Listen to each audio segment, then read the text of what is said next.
이제 캐나다오 3일차 여전히 시차 적응은 잘 못하고 있고요. 어제는 그 전날이랑 비교해서 1시간 더 잤습니다. 조금씩 적응해 나가려고. 그래 적응하겠죠. 하이.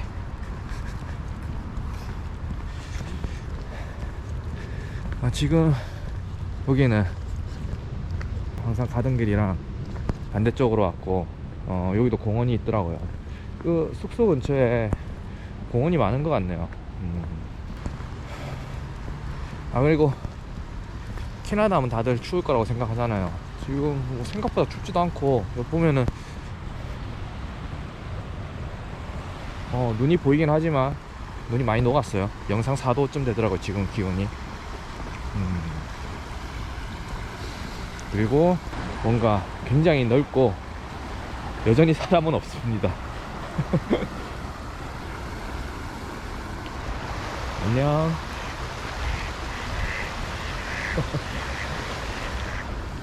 쟤네는 전혀 사람을 무서워하지 않나 보네요. 이제 아직 3일밖에 안 됐기 때문에 제가 뭐 캐나다 상황을 잘 파악하고 있는 건 아니겠지만은, 이게 대충 보니까 어제 아침에도 쇼핑몰 한번 갔었거든요. 그 숙소에서 한 30분 되는 거리에 쇼핑몰이 있길래, 제가 생각했을 때 쇼핑몰에 가면은 그 근처에 뭔가 좀 번화가가 형성돼 있을 거다라고 생각을 했는데, 그냥 쇼핑몰만 있어요. 쇼핑몰 엄청 커요. 엄청 크고 깨끗하고, 막 그것도 보면은 쇼핑몰이 우리나라 막 백화점처럼 막 몇 층으로 만들어진 것도 아니라 그냥 한 층만 쓰는데 넓어. 근데 그 주변에는 아무것도 없어요. 좀 당황했었어. 주변에 아무것도 없어서. 근데 자연이랑 이런 거는 좋다. 넓으니까 그런 건 참 좋네. 그렇게 사고, 이제 그 이후에 계좌 만들어야 돼서 한국어로 예약이 되는 곳이 있더라고요. 한국인 직원이 와서 그 응대를 해주셔가지고 계좌는 만들었고, 그 핀츠역이었나? 하여튼 거긴데, 지하철 끄트머리에 있는 정류장인데, 거기 가니까 알고 간 건 아니었는데 코리안타운으로 형성돼 있더라고요. 그래서 역 구경을 좀 했습니다. 그러니까 걸어 다녔어요. 그 주변을 걸어 다니니까 거의 한국이더라고요. 그래서 카메라를 못 켰어. 좀 쪽팔려가지고. 저도 누가 봐도 한국인이니까. 옆에 또 가니까 차이나타운처럼 또 형성된 그 공간이 있더라고요. 거기는 제가 잘 아는 건 아니지만 뭔가 대만식으로 꾸며진 것 같은 느낌이 드는데, 정확하게 모르겠습니다. 제가 대만과 중국을 완벽하게 구분할 수 있는 건 아니라서. 뭐 이것저것 다 있더라고요. 뭐 음식점은 당연히 많고, 그리고 미술학원도 있고. 조금 인상적이었던 거는 미용실이 있는데 가장 싼 곳이 8달러였어요 8달러면 한국보다 싸잖아. 그 머리를 어떻게 잘라줄지는 모르겠지만 그래서 한 정거장 정도 걸어 다니면서 구경을 했어요. 그것도 구글맵 켜고 했는데, 구글맵을 켜면서도 구경을 해도 이 물웅덩이가 많네.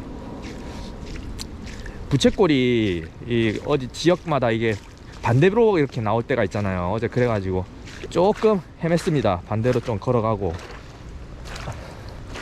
했고, 오늘 저녁에는 약속이 있어요. 제 친구가 국제결혼을 했는데, 남편이 제가 알기로는 국적이 캐나다일 거예요. 이거 확실하지 않아. 이게 서양에서는 이런 게 좀 일반적인지 모르겠는데 뭐 되게 복잡하더라고. 아버지 쪽은 영국계인 것 같고, 근데 아버지 국적이 영국인지 확실하지 모르겠어요. 지금 그 부모님은 미국에 살고 있는 걸로 알고 있거든요. 근데 그 아버지 부모님이, 그러니까 그 남편의 할머니죠. 할머니는 제가 알기로 영국에 살고 있는 걸로 알고 있어서 영국계는 맞을 거예요. 그리고 어머니 쪽이 이제 중국계인 것 같더라고요. 그래서 그 어머니 쪽, 그러니까 외가 쪽 친척이 이제 한국에 왔다가 아이폰을 잃어버려가지고, 근데 그걸 또 찾았어요. 어떻게 경찰서에서 그걸 이제 보관하고 있다가, 이제 친구가 그걸 받아와서 어차피 제가 토론토 가니까 전달해 줄 수 있냐 해서 이제 제가 가져와서 전달을 해줬죠. 아무래도 저도 토론토에 막 지인이 있고 이런 상황이 아니니까 한 사람이라도 아는 사람이 생기면 좋잖아요. 그래서 이제 토론토 온 날 바로 당일날 이제 왓츠앱인가 그거 메신저 어플 써서 이제 잘 못하는 영어로 전달을 드렸고, 그 이제 정확하게 못 알아듣지만 디너라는 단어는 알아들을 수 있으니까 그건 뭐 저녁 먹자는 얘기를 하더라고요. 예.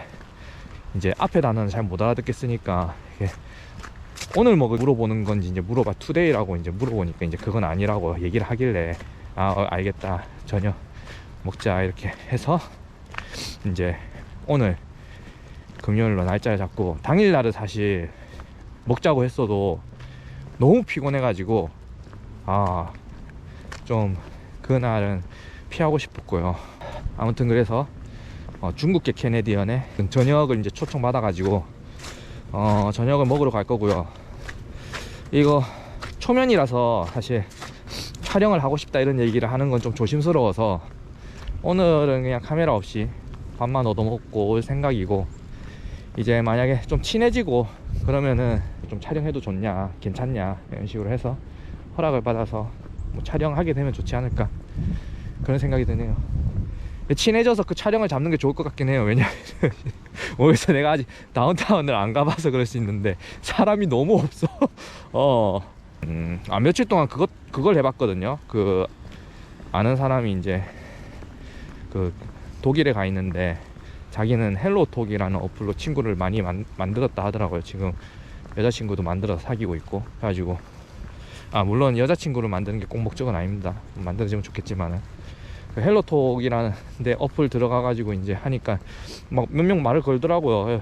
얘기를 했는데 이게 전혀 모르는 사람이다 보니까 좀 괜히 조심스럽게 하더라고요. 그러니까 막 뉴스에 그런 거 막 나잖아요. 막 어플로 막 얘기해가지고 굉장히 이제 친해지려고 막 하다가 어느 순간 갑자기 막 돈을 요구한다든지 막, 그런데 잘못 휘말리면은 피곤하니까 좀 조심스러운 부분도 있었는데,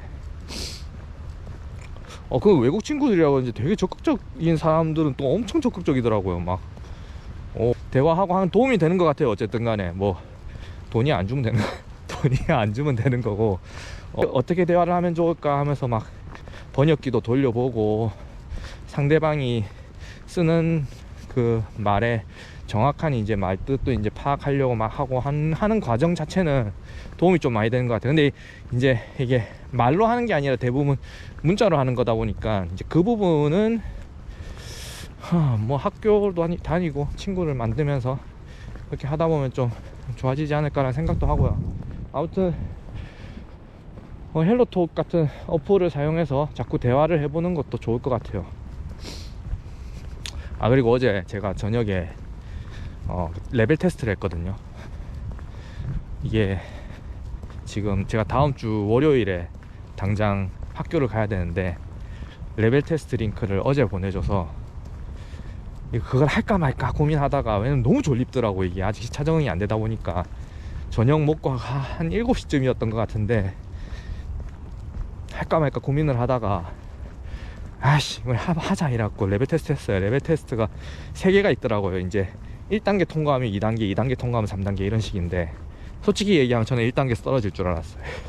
그래서 1단계 빨리 하고 뭐 쉬던가 하자 이렇게 생각을 하고 1단계 했는데 사실 1단계 통과가 된 거야.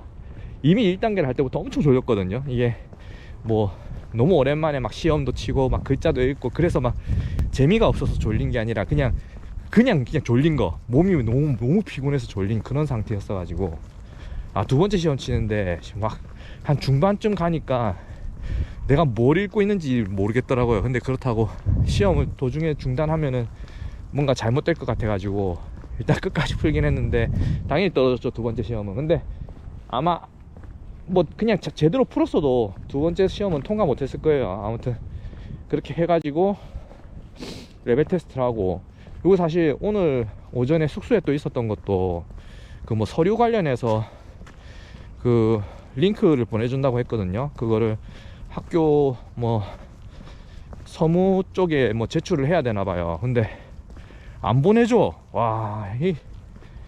아니 오늘 금요일이거든. 금요일이면은 오늘 중에 제출을 해야 될 거 아니야. 그리고 나 오늘 저녁에 약속도 있어서 약속 갔다 오면 그냥 숙소 들어와서 쉬고 싶을 것 같은데 이걸 안 보내주네. 좀 그거를 처리해 놓으면 마음이 편할 텐데, 이게 모르겠어. 이 학교가 그렇게 일을 하는 건지 아니면은 진짜 익히 들었던 것처럼 캐나다 사람들은 굉장히 느긋하고 마음에 여유가 넘치기 때문에 그런 건지 모르겠지만은, 근데 약간 그런 거는 알 것 같아. 뭔가 제가 캐나다를 지금 아직 이제 3일 차기 때문에 제가 뭐 캐나다를 파악하고 그런 건 아니겠지만은, 이 보면은 진짜 너무 넓어. 그리고 이 넓은 곳에 사람이 그렇게 많지 않다 보니까 여유 있게 살 수밖에 없을 것 같아. 뭔가, 그러니까 그 여유 있게 산다는 게 경제적으로 여유 있다 이런 얘기가 아니라 그냥 마음이 여유로울 것 같기는 해요. 물론 이쪽 사람들도 외식비도 비싸고 집세도 비싸니까 그런 부분에 이제 어려움이 없지는 않겠지만은, 근데 한국만큼 진짜 끊임없는 치열한 경쟁 속에서 사는 그런 느낌은 아닐 것 같다라는 그냥 느낌이 있더라고요. 뭐 확실하지 않아요. 그 사람들도 힘든 부분은 힘들겠죠. 그리고 확실히 이민자의 나라 같아요. 진짜 인종이 다양하더라고요. 근데 제가 봤을 때 체감상, 제가 많이 못 본 걸 수도 있는데 백인의 비율이 30% 안 될 것 같은데. 그리고 대부분 백인들은 다 나이가 많은 사람들인 것 같아. 그리고 오늘 이제 여기 인스턴트 커피를 마셔봤는데 숙소에 이제 있어서 개인적으로는 한국 맥심 커피 믹스가 더 맛있는 것 같아요. 여기도 인스턴트 커피가 커피 믹스처럼 나오더라고요. 설탕이 들어간 상태로 나오던데, 모르겠어요. 제가 탐 힐튼이었나 팀 힐튼이었나 하여튼 뭐 거기 커피 마셨는데, 거기 커피 나쁘진 않았거든요. 맥도날드 느낌의 커피였는데, 조금 아쉬운 게 있었다면은 컵홀더라 그러나 종이 끼워주는 거 있잖아요. 그걸 안 주니까 너무 뜨겁더라고, 손이. 그런 거에 익숙해져 있지 않다 보니까 그게 좀 너무 뜨거웠는데 커피 맛은 괜찮았어요. 근데 이제 제가 전에 뉴스 본 걸로는 그 브랜드가 한국에 들어왔는데 커피 한 잔에 4,500원으로 들어와가지고 여기서 먹으면 뭐 2,000원이 안 되는가 그 정도일 건데, 한국이 호구냐 막 이런 기사가 난 걸 본 적이 있었는데, 모르겠습니다. 제가 원고 할 때는 사실 카페인이랑 거의 같이 살다시피 했는데, 그냥 평상시에 일상생활 할 때는 커피를 막 그렇게까지 찾아서 마시는 정도는 아니어가지고. 남미 커피가 그렇게 맛있다던데, 언제 남미 갈 일이 있을진 모르겠지만은, 여기도 공원이라고 해서 왔는데 사람이 아무도 없어. 오면서 이거 꽤 넓은 공간인데 2명 만났네요. 2명. 이 얘기도 하고 싶었는데, 유럽에 있을 때는 유럽은 대부분 이제 뭐 관광지처럼 형성돼 있잖아요. 유명하고 그러니까 사람이 많잖아.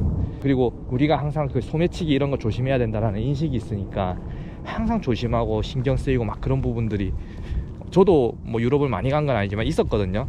그리고 실제로 이게 뭐 인종적인 편견일 수도 있겠지만은, 근데 차별을 하려고 하는 얘기는 아니고, 실제로 유명한 관광지 주변에 가면은 흑인들이 막 몰려 있더라고요. 누가 봐도 좀 모여서 이게 편견일 수 있는데 안 좋게 보이긴 해요. 그 친구들이 다 나쁜 친구들은 아니겠지만은, 그래서 의식적으로도 조심을 하고 막 그런 부분들이 있었는데, 사실 오기 전에는 캐나다도 핸드폰이라든지 지갑이라든지 이런 거 조심해야 된다 그런 얘기 들었었는데, 개뿔 조심할 게 하나도 없어. 물론 이제 사람 많은 곳에 가면 조심해야겠지만, 뭐 그냥 사람이 없으니까 뺏길 염려가 없어 그냥. 어제 아침에 쇼핑몰 갔다 온 것도 그렇고, 막 뭐 쇼핑몰이 있다 해서 특별히 그쪽 주변이 막 번화가로 형성되거나 그런 건 아닌 것 같아. 워낙 여기는 땅덩어리가 넓다 보니까, 땅덩어리가 넓은 데 비해 사람이 적으니까 그럴 수 있겠다. 그런데 이제 다운타운 쪽에 가면은 그래도 번화가 형성돼 있겠죠. 제가 봤을 때는, 그냥 이렇게 봤을 때는 부산이 훨씬 도시 분위기가 많이 나는 것 같아요. 근데 그래서 나쁘냐 뭐라고 물어보면은 약간 그건 있을 것 같아요. 우리가 한국에 있을 때는 워낙 편리한 생활에 익숙해져 있다 보니까, 막 주변에 편의점 같은 데 가면은 뭐 다 살 수 있고, 마트도 집 근처에 대형마트가 아니어도 뭐 필요한 게 있으면은 얼마든지 살 수 있는 그런 게 다 형성돼 있으니까 편한 생활을 하다가 와서 상대적으로 그게 이제 불편해 보일 수 있는데 뭐 조금 불편해도 사는데 뭐 엄청 지장이 있는 건 아니니까. 저 같은 이렇게 넓은 공간에 있으니까 약간 내 마음도 좀 여유로워지는 느낌도 있는 것 같고. 근데 그거는 조금 뭔가 알 것 같은 기분이 드는 게, 이런 데서 살다가 한국 들어오면은 그 친구들 입장에서, 그러니까 뭐 여러 가지 뭐 문화 차이라든지 뭐 그런 부분에 극복이 되는 친구면, 그러니까 자기 나라에서 살던 그것만 생각하지 않고 그냥 상대방의 문화도 받아들일 수 있는 마음만 충분히 열려 있는 사람이라면은 한국 생활이 되게 재밌게 느껴질 수 있을 것 같아요.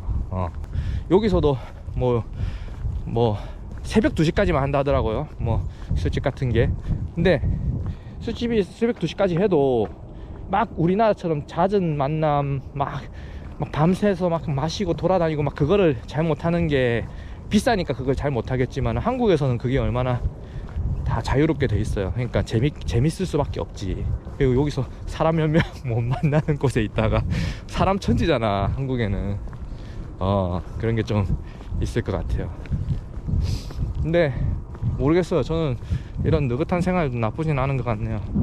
그동안 제가 뭐 사실 웹툰이라는 직업이 보이는 것에 비해서는 사실, 그러니까 보이는 소수의 성공한 작가들을 보면 이게 엄청 좋은 것처럼 보일 수 있는데, 실상은 사실 일반적으로는 그렇지 못한 작가들이 대부분이랄까 많을 거 아니에요.